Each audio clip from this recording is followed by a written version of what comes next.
ശ്രീ ശശിധരനാണ്, വയലാറിൽ നിന്നാണ്. ശ്രീ ശശിധരൻ, താങ്കൾ എങ്ങനെയാണ് ഈ സർക്കാർ ഓഫീസുകളുടെ പ്രവൃത്തി ദിവസം 5 ആക്കുന്നതിനെ കാണുന്നത്? നേട്ടമാണോ അതോ കോട്ടമാണോ? നമസ്കാരം കിരൺ. നമസ്കാരം. അതെ, ഇതുവരെ ആരും സ്പർശിച്ചു പോകാത്ത ഒരു വിഷയം കൂടിയാണ് ഞാൻ കൂടെ ചേർത്ത് പറയുന്നത്. ശ്രദ്ധിച്ചു കേൾക്കുക. പറഞ്ഞോളൂ. എന്റെ 2 കുട്ടികൾ സ്വകാര്യ മേഖലയിൽ വർക്ക് ചെയ്യുന്നവരാണ്. അവർക്ക് പിന്നെ ഉള്ള വർക്കർ 8:30 ജോലിക്ക് കാരണം അവർക്ക് തീരുന്നതിന് സമയമില്ല. അന്നത്തെ വർക്ക് രാത്രി വൈകിട്ട് 5:30 തീർന്നാലും 6 തീർന്നാലും രാത്രി 8 അന്നേരം ഇറങ്ങാൻ പറ്റത്തുള്ളൂ. അവർക്ക് കിട്ടുന്ന അവധി എന്ന് പറഞ്ഞു കഴിഞ്ഞാൽ ആഴ്ചയിൽ ഒരു ദിവസം ഓഫാണ്. അതൊക്കെ സാലറി കട്ട് ചെയ്യും. അതാണ് ആൾപ്പാടെ എടുക്കാറ്. ആ ഓഫ് കമ്പനിക്ക് സൗകര്യം ഉണ്ടെങ്കിൽ മാത്രമേ കിട്ടത്തുള്ളൂ. വർക്ക് കൂടുതലാണ്, ആ ഓഫും കിട്ടത്തില്ല. അതാണ് സ്വകാര്യ മേഖലയും ഗവൺമെന്റ് മേഖല സർവീസും കൂടെയുള്ള വ്യത്യാസം. പിന്നെ ഞാനൊന്നുകൂടെ പറയാം. നേരത്തെ ഒരു അവധിയുടെ കാര്യം കിരൺ പറഞ്ഞില്ലേ?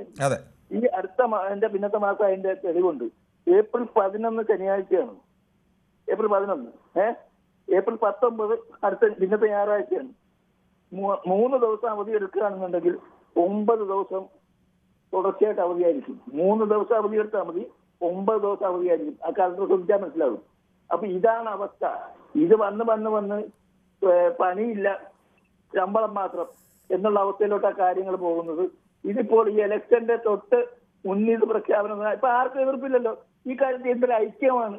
ഞാൻ എന്റെ ജീവിതത്തിൽ അടുത്ത കാലത്ത് എന്റെ ഏക ഐക്യമാണ് ഭരണ പ്രതിപക്ഷ വ്യത്യാസമില്ലാതെ BJP ഉൾപ്പെടെ കൂട്ടിച്ചു ഇല്ലാതെ എല്ലാവരും ഏകകണ്ഠമായിട്ട് ഉദ്യോഗസ്ഥന്മാരുടെ ശക്തി എന്ന് പറയുന്നത് ഏകകണ്ഠമായിട്ട് ഇതിനെ സ്വാഗതം ചെയ്തില്ലേ? ഇവിടെ പ്രതിപക്ഷക്കാർക്ക് ഇവിടെ പരാതിയില്ലല്ലോ. ആർക്കെങ്കിലും പരാതിയുണ്ട് ജനത്തിനല്ലാണ്ട്? ഈ കാര്യത്തിൽ 1% പോലും പൊതുജനത്തിന് തൃപ്തി ഉണ്ടാകില്ല. അവർക്ക് ദോഷമേ ഉണ്ടാകുള്ളൂ. ഞാൻ ഈ പറഞ്ഞ കാര്യങ്ങൾ സത്യമാണ്. നിഷേധിക്കാമെങ്കിൽ ആരും നിഷേധിച്ചു. 9 ദിവസം അവധി കിട്ടും. 11-ാം തീയതി മുതൽ അടുത്ത 19 വരെ 9 ദിവസം അവധിയാണുള്ളത്. 3 ദിവസം മാത്രം ലീവ് എടുത്താൽ മതി. ആ അവസ്ഥയിൽ ദുരവസ്ഥയിലോട്ടാണ് കാര്യങ്ങൾ പോകുന്നത്. തുടർച്ചയായിട്ട് അവധി ദിവസങ്ങളിലാണ് ഇതിന്റെ വിഷമം ജനം പഠിക്കാൻ പോകുന്നത്, ശരിക്കും മനസ്സിലാക്കാൻ പോകുന്നത്. ഇപ്പൊ തന്നെ അവരുടെ ജോലിയുടെ പലരും വിശദീകരിച്ചല്ലോ. വളരെ ദയനീയമാണ്. അവർ തമ്മിൽ അഡ്ജസ്റ്റ്മെന്റ് ആണ്. ഇപ്പൊ ഈ 5 ദിവസം വർക്ക് ചെയ്യണു, ദിവസം സമയം കൂട്ടി കൊടുക്കുന്നൊക്കെ വെറുതെയാണ്. ഇതൊന്നും ആൾക്കാർക്ക് ഒരു ഗുണവും ചെയ്യത്തില്ല. ഇത് ഇവർക്ക് ദർബാറടിക്കാനുള്ള സംവിധാനമായി.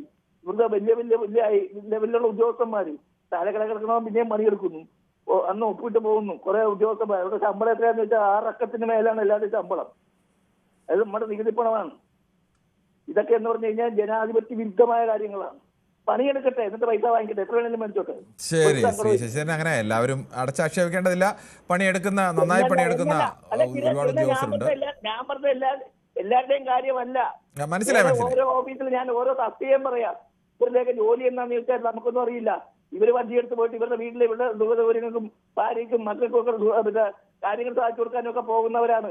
പലരുടെ അനുഭവത്തിന്റെ വെളിച്ചത്തിലാ പറയുന്നത്. താങ്കളുടെ അഭിപ്രായം വളരെ വ്യക്തമാണ് ശ്രീ ശശിധരൻ. ശ്രീ രാജുക്കുട്ടിയാണ്, കൊല്ലത്ത് നിന്നാണ്. ശ്രീ രാജുക്കുട്ടി, താങ്കൾ എങ്ങനെയാണ് ഇതിനെ വിലയിരുത്തുന്നത്? ശ്രീ രാജുക്കുട്ടി, താങ്കൾ പറഞ്ഞോളൂ.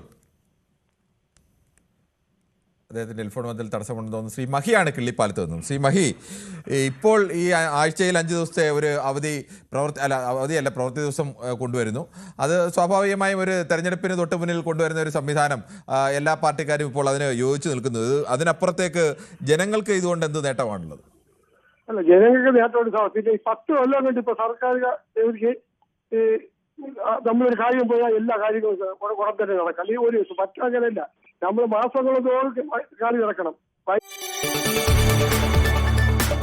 കൂടുതൽ വാർത്തകൾക്ക് News 18 Keralam YouTube channel subscribe ചെയ്യുക.